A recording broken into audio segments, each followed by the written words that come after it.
Lis maintenant le chapitre 25, verset 13. Jérémie toujours. Combien 21? Non. 25, verset 13. Jérémie toujours. 25, 13. Je ferai venir sur ce pays toutes les choses que j'ai annoncées sur lui, tout ce qui est écrit dans ce livre, ce que Jérémie a prophétisé sur toutes les nations. Sur toutes les nations. Maintenant, nous allons dans les évangiles. Nous allons voir, on parle de Jérémie là. Parce que c'était des prophètes que Dieu a utilisés pour le corps de Christ. C'est ça qu'on appelle le ministère de la parole, ou alors le ministère prophétique. Il n'y a pas femme dedans. Et là, nous sommes dans le livre de Jérémie. Si vous prenez Actes des Apôtres chapitre 8, vous allez voir que l'eunuque, l'Éthiopien, lisait le parchemin du prophète Ésaïe, le livre d'Ésaïe. Mais il n'y a pas une femme qui a écrit, parce que Dieu ne les a pas utilisés dans ce domaine-là. Est-ce que vous me faites comprendre? Maintenant, lis le verset. Jérémie chapitre, non, Matthieu chapitre 2, verset 17. Écoutez.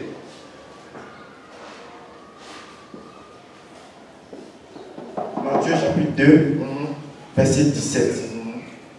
Alors s'accomplit ce qui avait été annoncé Le par... verset 16. Comment le verset 16? Alors Hérode, voyant qu'il avait été joué... Non, il faut regarder par moment, il faut suivre. Oui. Alors Hérode, voyant qu'il avait été joué par les mages, se mit dans une grande colère. Et il envoya tuer tous les enfants de 2 ans et au-dessous qui étaient à Bethléem et dans tout son territoire, selon la date dont il s'était soigneusement enquis auprès des mages. Alors s'accomplit ce qui avait été annoncé par Jérémie le prophète. S'accomplit ce qui avait été annoncé par Jérémie le prophète. Ce qui arrive à Bethléem ce jour-là, Jérémie avait déjà annoncé cela. Et il a écrit. Parce qu'il y avait des scribes dans le Saïdrin qui avaient droit d'examiner les écritures et les prophéties. Quand Jésus est né à Bethléem, qu'est-ce qu'Hérode a fait? Après le passage de mage, il a fait venir les scribes. Il dit, lisez dans vos écritures, dans vos lois. Qu'est-ce qu'il est écrit à propos des lois qui doivent naître? Ils ont commencé à lire. Ils ont découvert qu'effectivement, il y aura une loi qui doit naître dans la vie de Judée. Dans la vie de Bethléem. Donc, c'était écrit. Quelles sont ces personnes qui avaient le droit d'écrire? Ce sont des prophètes que Dieu avait établis sur les nations. Universel. C'est ça qu'on appelle le ministère de la parole. Les femmes ne sont pas dedans.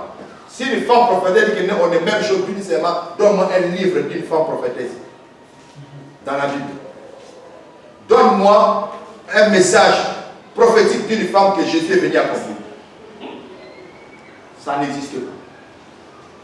Par contre, nous avons par exemple des prophètes tels que Malachie, Michée. Malachie, lui, c'est un prophète pour la nation d'Israël. Voilà. C'est là ce qui s'attribue Élie, comment, le messager des derniers temps, dernier âge de l'Église. Moi, je suis Élie, machin, tout là. C'est faux. Parce que Michée a été un prophète pour le peuple Israël. Quand tu prends Michée, Malachie, chapitre 1 jusqu'au chapitre 6, et chapitre 1, verset 1 jusqu'au verset 6, tu vas voir qu'il est en train de libérer des messages concernant le peuple d'Israël. Il fait la promesse au peuple d'Israël pour l'arrivée du Messie. Vous voyez? Nous avons les gens comme de Michée. Michée, c'est les tribus et les rois. Il vient libérer un message pour la tribu d'Israël et le roi. Est-ce que vous comprenez un peu? Voilà. Mais Michée a écrit. Malachie a écrit. Amos a écrit. Parmi ces 3 catégories, il n'y a que des hommes. Maintenant, la femme vient à quelle position? La femme vient dans les officiels. C'est-à-dire quoi? Dans les officiels, nous avons des sacrificateurs, nous avons des rois. Les femmes ont été utiles au service du roi et des sacrificateurs. C'est-à-dire que quand un sacrificateur veut faire quelque chose, il peut consulter la prophétesse.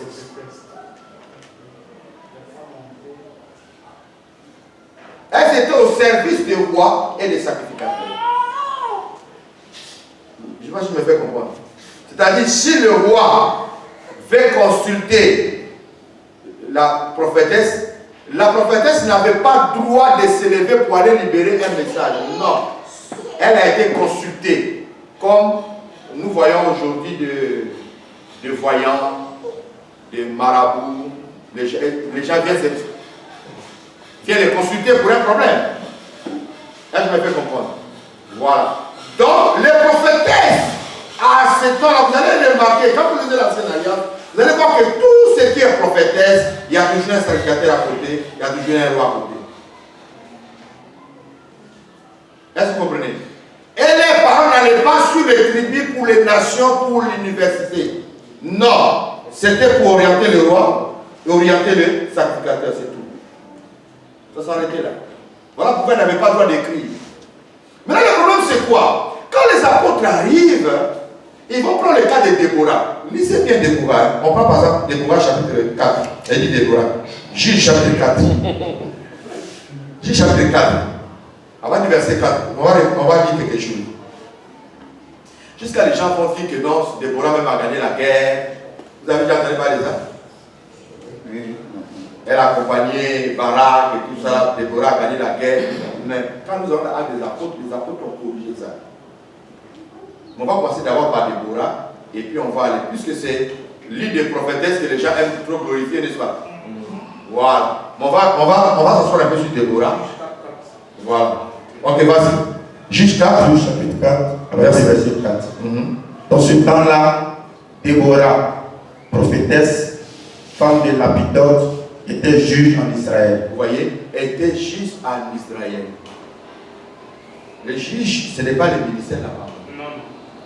Juge, c'est quelqu'un qui juge les problèmes sociaux, les problèmes d'hommes, les problèmes de l'humanisme et ainsi de suite. Les problèmes civils, si vous voulez. Est-ce que vous comprenez? Ça n'a rien à voir avec l'autel. Mais c'est un problème d'homme. On continue avec lui. Verset 5.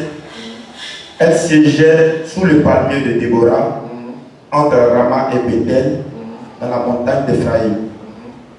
Et les enfants d'Israël montaient vers elle pour être jugés. Elle envoya appeler Barak, fils d'Abinoam, de Kedesh Nephtali, et elle lui dit: n'est-ce pas l'homme qu'a donné l'Éternel, le Dieu d'Israël? Vous voyez, elle a appelé Barak de venir vers elle, et puis lui dit. Je vais tirer ça tout à l'heure, on finit d'abord la lecture. Continue. Oui. N'est-ce pas l'homme qu'a donné l'Éternel, le Dieu d'Israël? Va, dirige-toi sur le mont d'abord et prends avec toi 10 000 hommes des enfants de Nephtali et des enfants de Zabulon. J'attirerai vers toi au torrent de Kison, Sisera, chef de l'armée de Jabin, avec ses chars et ses troupes, et je le livrerai en tes mains. Barak lui dit: si tu viens avec moi, j'irai. Mais si tu ne viens pas avec moi, je n'irai pas. Elle répondit: j'irai bien avec toi, mais tu n'auras point de gloire sur la voie où tu marches. J'irai bien avec toi, mais tu n'auras pas de gloire. De gloire sur la voie où tu marches. Sur la voie où tu marches. Elle d'abord revenir à qui? L'homme. Non, à la femme. Regarde. Vas-y.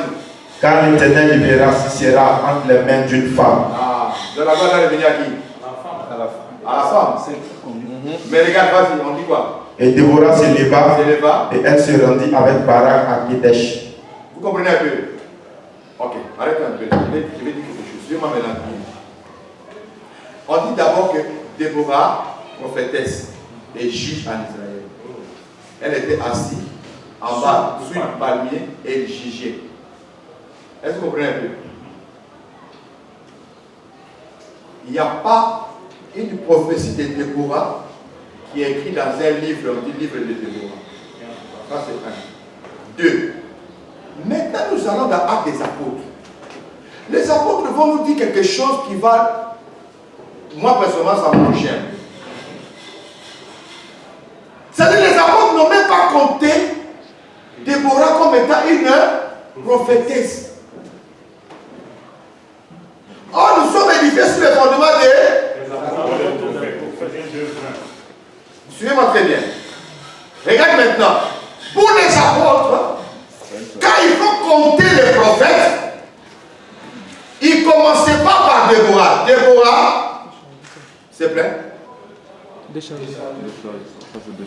Tu vois, après je dis, il faut veiller. Hein? Branchez ça rapidement, on vous attend. Voilà. La piste. Il faut prendre ça pour le moment. Parce que tu peux l'aider.